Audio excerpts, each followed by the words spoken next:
All right, welcome back to Yeah Boy Fishing Studios. We are here with the series Let's Chat, which is basically the conversations you have at the end of a big fishing day around the fireplace when you're just shooting the shiz. My name is Kim. I'm the host / interviewer / sister. And this is Dane. He is the founder of Yeah Boy Fishing. Hi, guys. Nice. Excellent. So we had some cracking questions for you in part 1. If you haven't watched that one, definitely worth the view. Head over there. But part 2, I've got some brand new questions for you, sir. Are you ready? Not the same ones. I am not prepared. Why are you the way you are? Brady asks me that every day. Dude. Can't believe we're related. Okay. Question. You're stuck with me. Get out of these damn flies. Right. It's karma. Question for you.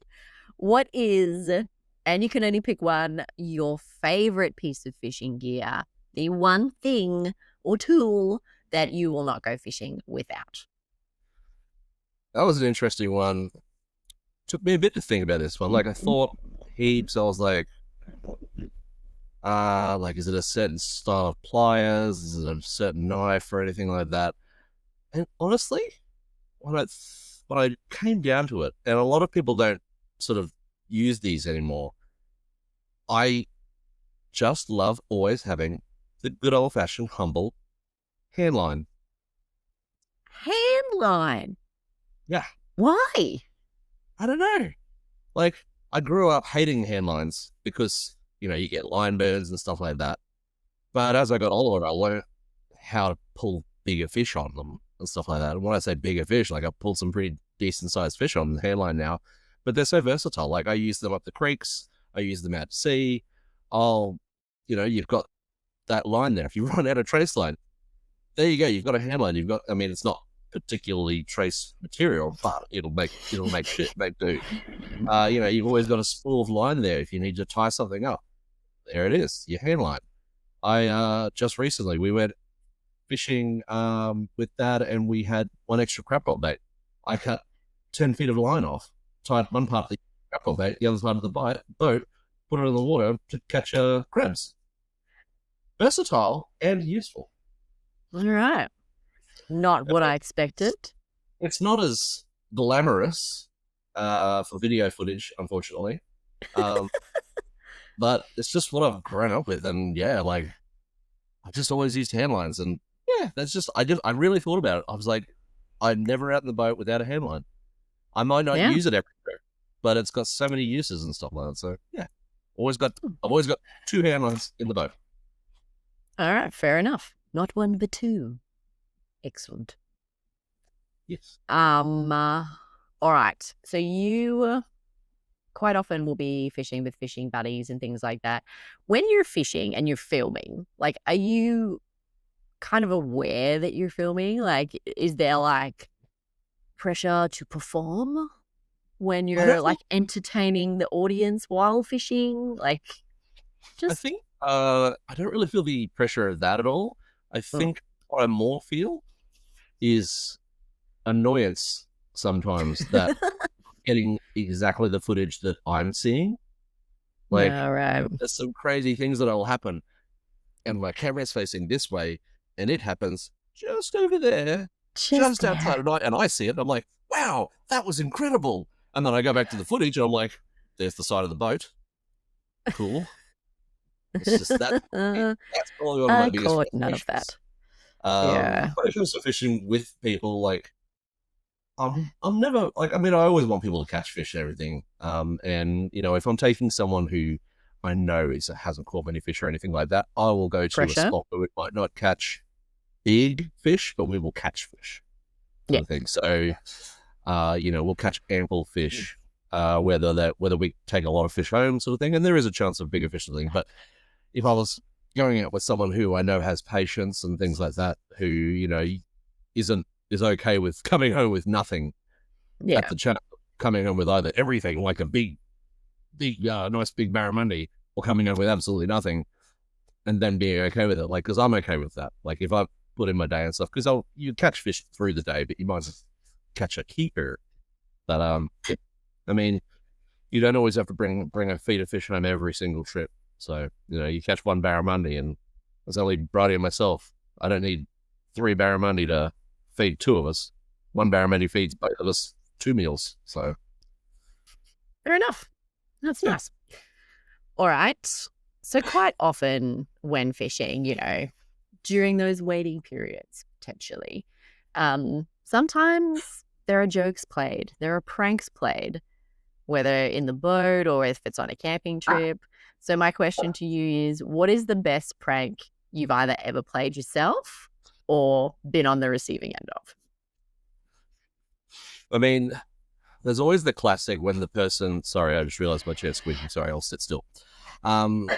There's always the classic. Someone's fishing, and you sort of walk up behind them and you flick the back of their rod, the butt of their rod, because they think it's a bite, sort of thing. That's always a classic. Classic. Ever annoying. I've never done a lot of major pranks or anything. Probably one of the best pranks I've heard of. However, I believe Dad did to Billy Towers, which is he had a mud crab that didn't have any nippers on it, but it was still alive, so it still had the legs. And Billy Towers was sleeping, and Dad just rested it on his chest while he was asleep. Dude, So, I don't even think that wouldn't have woken him up. He was like the hardest sleeper and the loudest snorer ever. Well, he always got up super early because he always wanted to lure fish on dawn and everything like that. So, but that was probably one of the funny ones. That's when everyone else went to sleep. Yeah. I remember at a certain point, he would no longer sleep in the tent. He would go and sleep down on the beach so that the rest of us could actually sleep.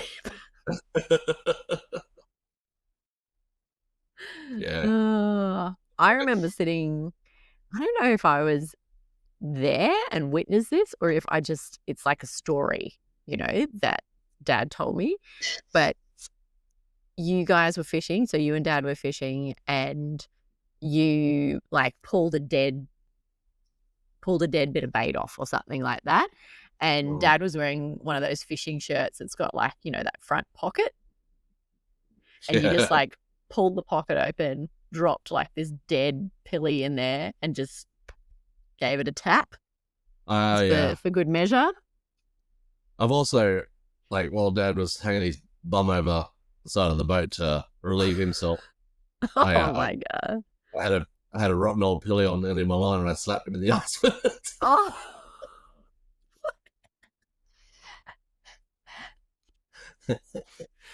At your most vulnerable. Yeah. Oh, so mean.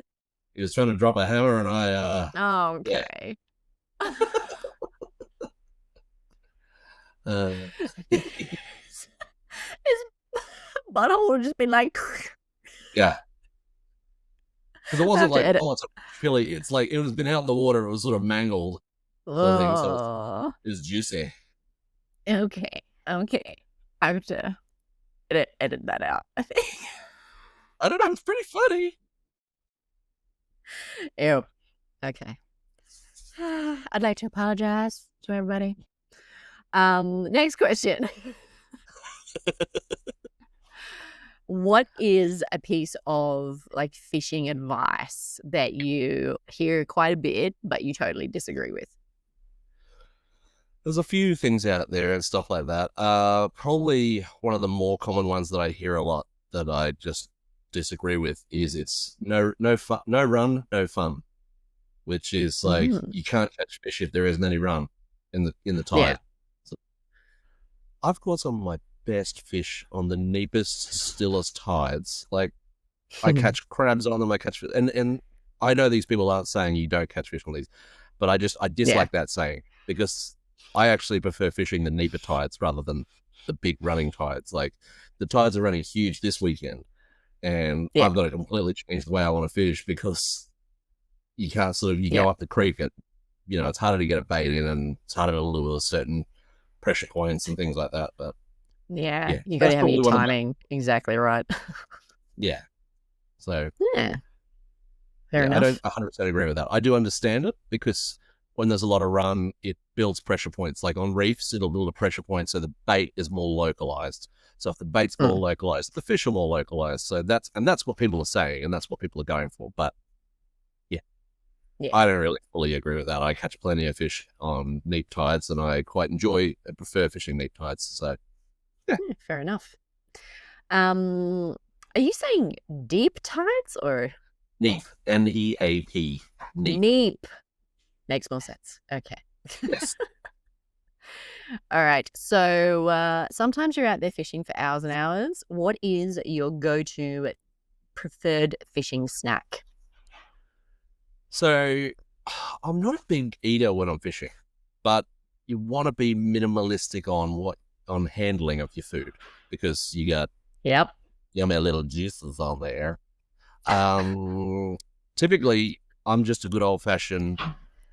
What I usually do Friday night in our house is burger night, so we'll cook up burgers, and I always cook enough burgers so I've got leftovers, and then I'll have a bread roll with whatever I've cooked, whether it's chicken, a steak, beef, whatever sort of thing. I'll often do that. Otherwise, just a good old fashioned ham roll, and there it's wrapped in glad wrap. That way, I can hold the glad wrap and Mm-hmm. not with my Yep. stinky fish hands. Yep. Otherwise, you can't go past a good old fashioned chip. Love a good Yep. chip. I mean, Absolutely. you don't want to go like there's people who take dips and all sorts of stuff, and I'm like, you got to Mm. keep it simple, people. Like Well, also, you you have to taking then dips. protect the dip from the flies. Well, You it's not know, just what are you that. gonna? You've got You don't have enough hands. the dips in the esky. I mean, like depending on what sort of setup Mm. you got. If you're just in the creek boat, you've only got one esky. I remember Well, growing up. Your drinks are in the same esky as like bait or whatever, or and then like you open your drink, take a sip, and you're like, pilchard. there's something about cracking a 4X that's just had the tail of a coral trout on the lip of it. It's like a reward. Dude, there is something wrong with you. It's good. It's a reward. You're like, yes, I've got the coral trout, and now I get to drink its blood Ew. Interesting. for Valhalla. You probably do have a bit of Viking in you. Um. I'm Okay, here's Scottish. one for you. Here is one for you. We grew up obviously fishing with dad, being taught how to fish with dad. So you've spent like countless hours fishing and camping with dad. What is like a dadism or like a dad saying or something that you've noticed? Oh, I do that too. Lots of things I do. Uh, Just everything. just I watch video footage of myself tying knots, and I'm like, my hands are just exactly like that. I'm just like, why? I've got Time these warp. chubby little sausage fingers, and I'm just like, and yeah. But probably one of the more funny things that I've picked up from Dad, like, I don't remember where he got this. Actually, I've got a couple of things in common with Dad. I bleed a lot. I What sort of think thing. that's the ranger. Yeah, but I'm not even on blood thinners. Like, It's just the ranger, yeah. man. It's a natural blood thinner, the red hair. But one of the funniest things he said, and he must have started saying it when we were young to avoid swearing. But like, you'd catch something big or something, or you'd pull something up and it'd be something crazy. Holy snapping that fish! Yep, I And know that one. I say that all the time. Big fish, here he comes. Oh, what is it?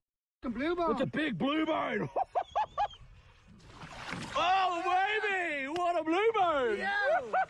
Woo-hoo! Holy snapping duckfish! That is a blue bone, boy! All right. You missed a question. I did? You missed 16. Oh, did I? Oh, okay. What are some misconceptions that people have about fishing that annoy you? I have one that'll be very popular among pretty much every fisho out there, especially in the northern waters, which is that sharks are endangered and sharks need to be protected. And Oh, controversial. they are just epically everywhere on biblical proportions now. Like, we used to grow up fishing around Middle Island and Bowen, and we'd swim there and stuff like that. We would catch ample fish and never see a shark. Now you can't fish there without catching. You catch one fish, and then it's just bull sharks. And when I say bull sharks, I'm talking big mama bull sharks. Like, these things, if they wanted to, would take a limb, sort of thing. They're that size. They are ridiculous. I know there's lots of different thoughts about it, and I know a lot of fishers have struggled with it. I know, like it frustrates me because I don't want to catch and kill every fish I want, sort of thing. But I'm catching a fish, and it's being killed before I even get a chance to see it. You know, I might not be keeping this thing. Like, I'm only going to keep a certain number of fish, but every single fish you catch is being slaughtered to the point where what's the point? Yeah. And it's sort of thing. Like, I think, and I don't know the solution, so I'm not going to sort of thing. Like, I mean, there are countries out there that are starving. Let's give them some shark. Let's, you know, look, capital in the world, believe it or not, I was sort of thing is China, shark fin soup, the original home of shark fin soup. We're exporting coral trout to them. Let's give them some bloody shark. Yeah.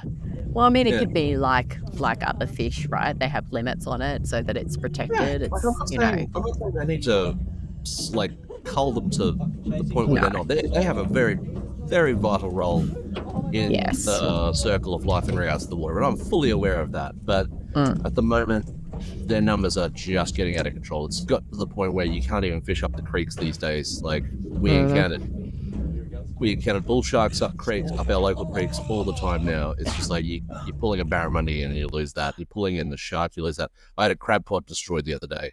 You know, it's just... Wow. Yeah, I saw that. Like, I mean, that's up for debate. That could have been a crocodile or something like that. And I do suspect that crocodile. Scary. There's just, I don't know, like, I mean, I've got actual footage on a sounder where I've got it on the down view, and you can literally make out the shark under my boat in 3 meters of water. I'm like, just like, what's the point, you know? Excuse my dog coming outside. They're very passionate about sharks as well. Yes. Anyway, that's probably one of my biggest annoyances, and there'll be a lot of fishers out there that agree. Yeah. Fair enough. All right. Next question for you. What is, like, your next fishing goal? Or, like, is there a dream catch fish that you haven't yet achieved? Is there a place you want to go? What is it? What's your next fishing goal? I had to sort of think about this one a bit because, like, I don't have any, like, particular fish that are on my bucket list or anything like that. I'm like, I really want to catch that fish. Yeah. I mean, I'd love to catch a black marlin. I'd love to catch a blue stripe marlin. I'd love to do all that. But I'm not like, that I have to do. Probably if it came down to it, one thing I'd love to do, and I'm hopefully sort of working it out, that I'll try and do it with Dad before he gets too old, which is do a trip up to the Cape or the Daly River. Well, you know, I don't want him sleeping on the side of the road in a camp tent. I don't know if he can get up the ladder. He's had 2 knee replacements. Yeah, you definitely can't. Yeah. His ass smells like pilly. Come on. Came out my nose. I waited until you took a sip. You bastard. I can feel it in my brain. Yeah. I waited until you took a sip for that one. I can feel it right here. It was fizzy. Like, what are you drinking? A fizz stick. Oh. Yeah. I'd love to do like a nice big barra trip up around the Daly River or somewhere in the Gulf, something like that. Yeah. Yeah. All right. King Ash Bay or something like that. Yeah. Dad has so many epic trips, like epic stories from trips to the Daly River. Yeah. Nice. Yeah, All that'll probably right. be my next big ticket item in regards to fishing that I'd really like to tick off. Yeah. Now, I don't know if you might have already answered this question when you've answered another question, but my question for you was, what is the most disgusting thing that's ever happened while fishing? And I already regret asking it. This is a camping trip with Dad.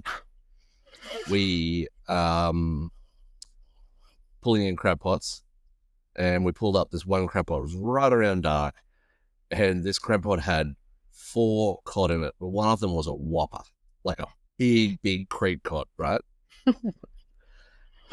And it's vomited this whole brim, like a legal size brim. Oh my God. Digested brim, and as it's sort of vomited up, it's thrashed, and the brim is just disintegrated throughout the boat. Oh. And it was one of the most vile smelling things. And describe it. It was just what like, did it smell like? Just like rotting, wet ass. It was just vile. The worst kind of ass. It was just like, ha. And it was on us. We ended up throwing away all of our fishing clothes, like, because we took our clothes off, put them away in our dirty clothes basket. So in our dirty clothes, like in a garbage bag sort of thing. It tainted all the other clothes. We had to throw we threw our entire, we literally threw all of our clothes away. We hosed the boat out, still smelled for like 3 weeks after that. We don't know where it was. Dad ended up having 3 of those little pine tree air fresheners. In the boat? We just couldn't get this, in the truck, because like afterwards, even like it just would not leave us. It was like it seeped into our. It's become skin. part of you. It was one of the most disgusting, vile things. Like, and it was rank. And like, it's just like this is back on when we had a boat that didn't have a floor, so it's like it's in along the gunnels and in there, and it just that was probably one of the most vile things. And I just remember how it took us to just finally get rid of the smell. Like, usually, we'll just hose the boat out. It's an open thing. It'll sit out in the open. It'll be fine. Sun.